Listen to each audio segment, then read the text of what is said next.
Hello and welcome back again to another ProCraft video. As always, there's a couple of kits to look at today, and they are SHK32 and SHK40, and what they are, hopefully you can see through there, they're little shaker kits. These are really simple kits to do. I'm going to do the smaller one today because I've got a little bit of cherry here that's not quite big enough, I don't think, for the 40mm, but the principle is the same for both of the kits. So I'll open this in a minute and show you what we're going to do. Now, I've cut this block on the bandsaw today, and as you'll probably see, it's not quite square. So the first thing I'm going to do before I do anything else, having marked the ends, is just to pop it on the lathe, turn it round, and then we can make sure we get everything level, because having everything level for these little things is really the key. Apart from that, they are absolutely dead easy. But the good fun thing about them is because they're easy to make and fit, you can concentrate on the designs and all the bits and pieces that you want to do for this. And what I'm actually going to do today with this is make a little shaker for Mrs. ProCraft to sprinkle her cinnamon on her cappuccino. So let's point the camera at the lathe and we'll get on with finishing this project. As always, my planning leaves a little to be desired. I need to show you what's in the kit, don't I? There's not a lot to it. It's a polished stainless steel shaker top, like so. It's really shiny, so it reflects on everything, and a little plastic bung. And the two sizes, this is the smaller one I'm doing. 32mm is the outer diameter. The drill size you need for the top is 30mm, so a nice easy drill size for that one. And the bung in the bottom needs a 20mm drill bit, and you really just need to concentrate on in what order you do the drilling and the sizes, and the fact that obviously you need to inset that a little bit because you don't want the piece standing on the plastic bung, so the whole lot has to be inset slightly. Other than that, there's really not much to it. I've mounted my blank. I'm going to turn it round and then we'll mount it in the chuck. I'll try and do everything on the lathe because I am aware that not everyone has great big pillar drills like I've got. So I always try, whenever I can, to do these guides. I'll try and do it all on the lathe to keep it simple for you, but if you've got other kit, you can do it on a pillar drill. You don't even have to turn them round. You could make a square version of these with the insert in without any problem at all. I'll stop wittering, let's get on with it.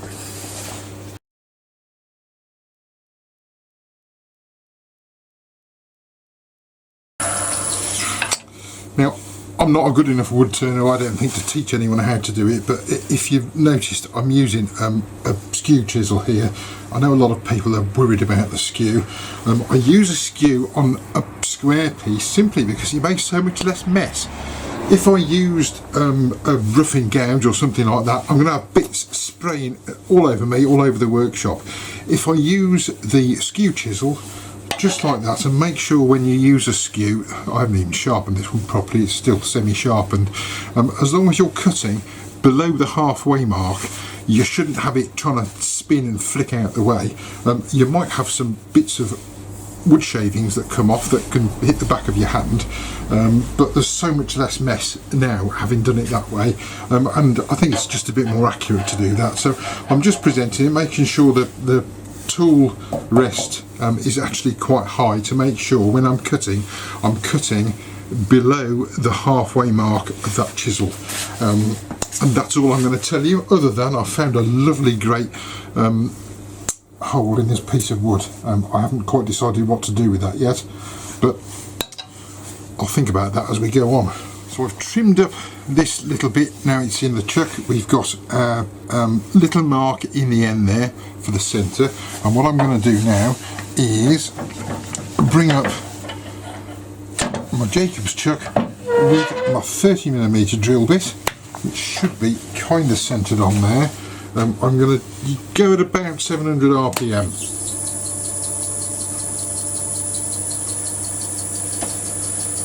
.670, that will do.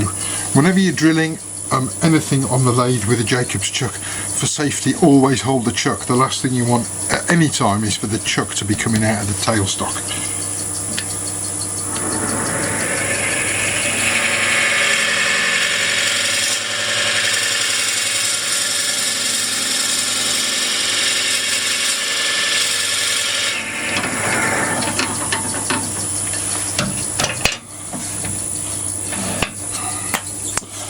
And what I need to do, for some reason, it just hasn't drilled a very neat hole in there. It's not a very good drill, I have to say.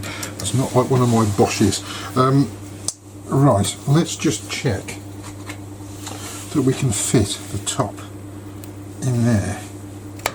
And actually, that's quite a nice, good fit in there, look. Now I'm probably going to struggle to get it out again. But you can check that fit. And now if you want to look at curving this part, you can do that now. If you want to start designing and cutting and curving this part here, you can do that, no problem at all, as long as you can actually fit the cap in there. And what we need to do now is start drilling out the inside. It doesn't really matter too much with this 30mm drill if you're going a little bit deeper, because of the lip on the lid here. It will stop on the wood anyway, so I might just go in a fraction deeper, just to allow myself, in case I want to design some fancy bits around the top here. I'll probably just curve it, to be honest, but I'm going to go in just a little bit deeper.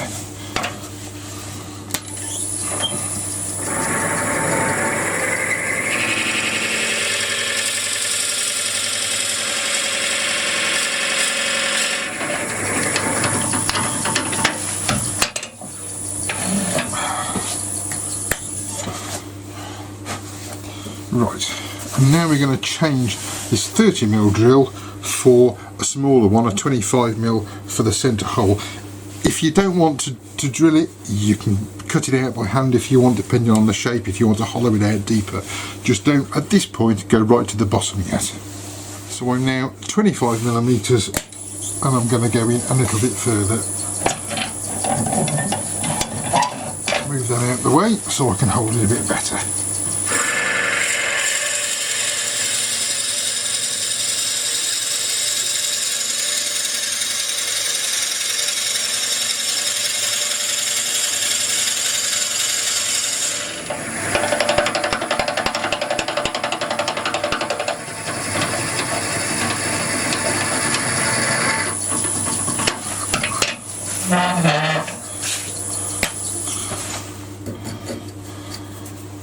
Right, now what we need to do is look at drilling the other end. As I say, we can, before I do that, let's just put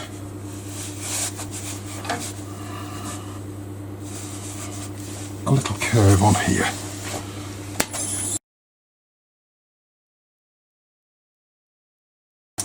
So I've got it centred but not trimmed at this part, so I'm just going to trim off this little bit just to get it centred.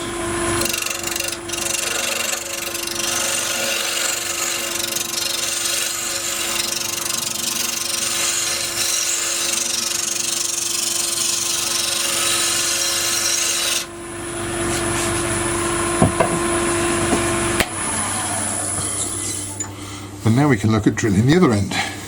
We're doing 35mm at this end, not because we need a 35mm hole, but because we need to put an inset in before we put the 20mm hole in for the little plug. So we'll start off, it could be bigger, it could be, you know, you might want to do a 25mm hole and then the 20mm hole for the little bung. I'm just using 30 because it's the kind of the right size for the wood.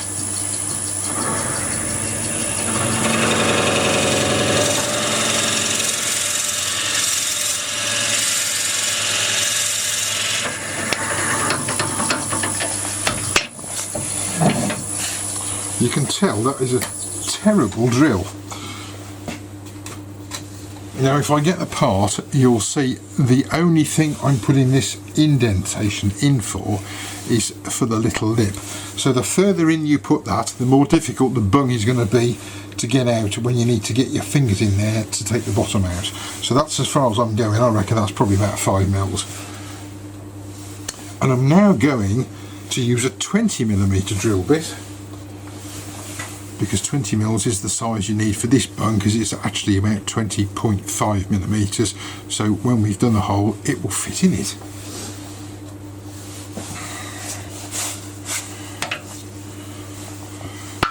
And now we can look at possibly joining up with the other internal hole we've got.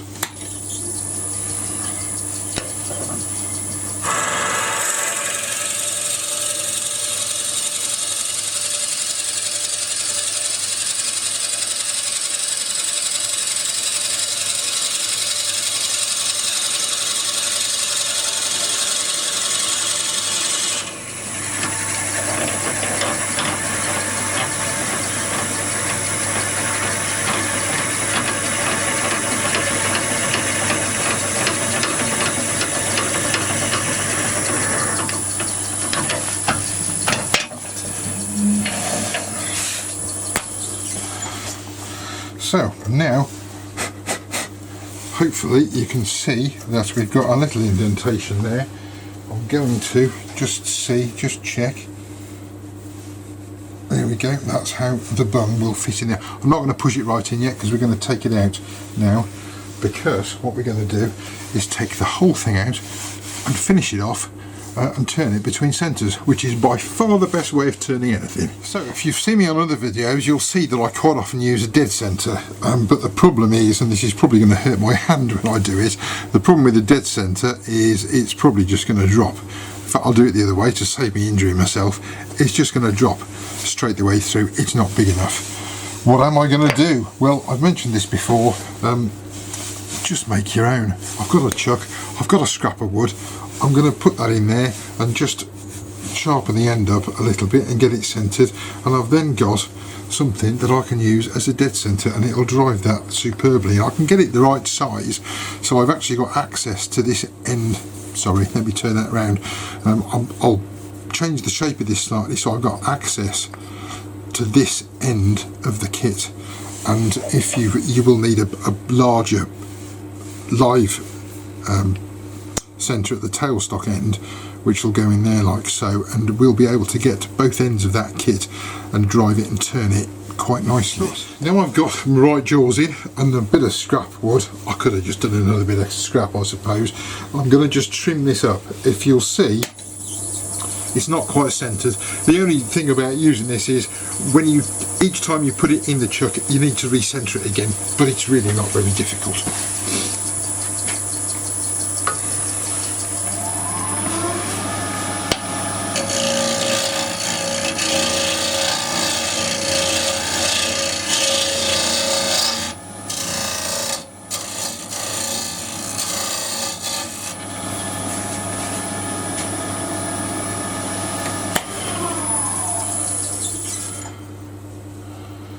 I'm just going to see and mark.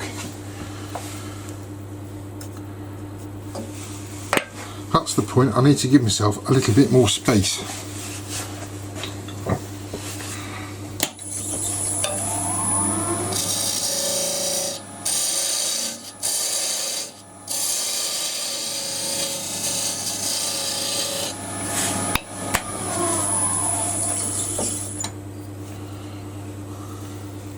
And I've now got a dead centre that's ideally shaped for that, so I can actually get, I know, sorry, the camera's at the wrong end, you can't see, but I can get right the way round here for sanding, finishing, turning, shaping, whatever I want to do there.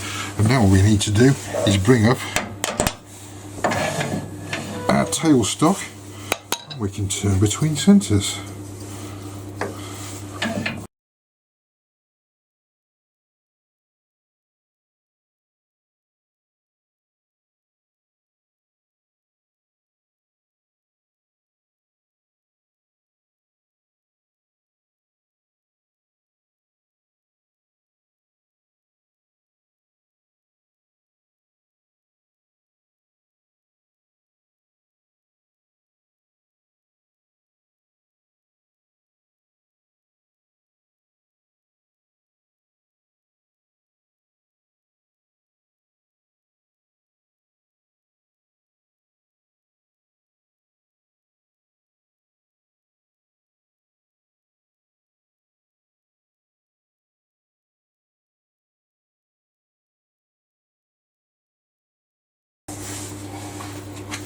The other thing I haven't done that is quite important, but I haven't done on this video, is cleaning out the inside. Probably need to sand the inside as well. So we've got, it certainly needs to be cleaned out of dust. You might want to put a food safe finish in it, that's a matter for yourself. But we've got, when it's cleaned out, the top, which will fit in like so, that needs to be glued in place. I would use a 2-part epoxy to glue mine, and then the little rubber plastic bung in the bottom goes in like so, and there we have a finished shaker. So there we have our little finished project. Stainless steel polished shaker bars on the top, little plastic bung on the bottom for refilling, and this is I guess a medium-sized one. You could do a little dumpy one, a round one with the top on, or if you wanted, and you've got drills long enough, a huge, great big long one, if you wanted to do that. Hopefully they're quite versatile, and the opportunity to use your design flair and have fun with actually turning a nice shape. They're really quite good fun. The drill sizes are on the, I think, are on the description on the website, if you need those. Just to recap, 30 mils for the top on this one, 20 mils for the bung. On the bigger one it's a 38mm drill bit, which is the same size drill bit as lots of turners use to make pepper mills. 38 mils is a very common size, and 25 mils for the bung, I think, off the top of my head. So I hope that's been helpful. Don't forget to sand out the inside, put a food safe finish in there if you want to, and obviously be careful about which wood you use with food. I hope that's been helpful. Until next time, happy turning, safe turning, and unlike me, stay warm. See you next time. Bye bye for now.